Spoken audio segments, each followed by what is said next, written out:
La bâche est terminée, ça tombe bien, aujourd'hui il pleut, donc on est directement en condition.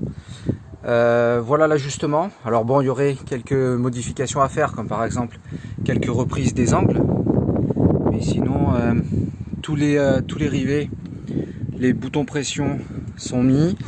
Bon, vous voyez là, il y a une prise de cote un petit peu difficile sur l'angle. J'ai que d'un côté ce petit écart là. Là, toutes les pressions, les angles, pression à l'arrière. La bâche donne un peu cet aspect là. Et c'est étanche, sur l'ensemble c'est étanche. Alors bien sûr là j'ai mis un balai retourné pour l'instant pour pas que ça fasse piscine à l'intérieur là, pour pas que ça fasse ça. Et voilà, donc l'aération.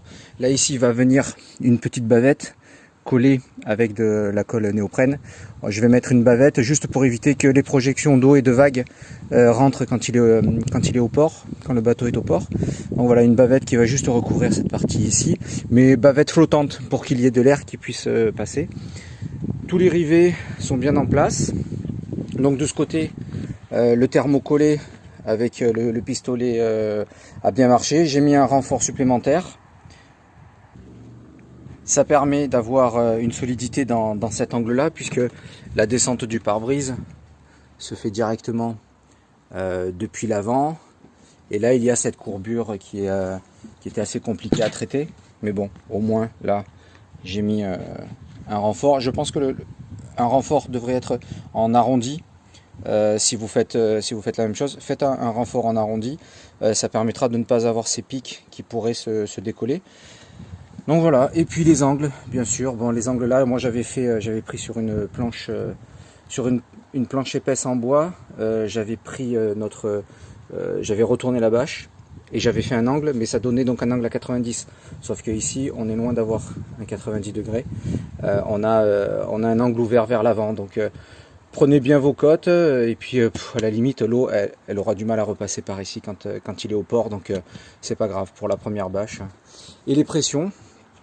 J'en ai positionné quelques-unes de pression sur le haut du pare-brise pour éviter que l'eau ne remonte, et rentre à l'intérieur. Voilà. Donc pour l'instant la bâche est bien efficace. À l'intérieur, tout est au sec. Bon, bien sûr. Voilà. Hop. Voilà, c'est au sec à l'intérieur, il n'y a pas de souci. C'est ventilé.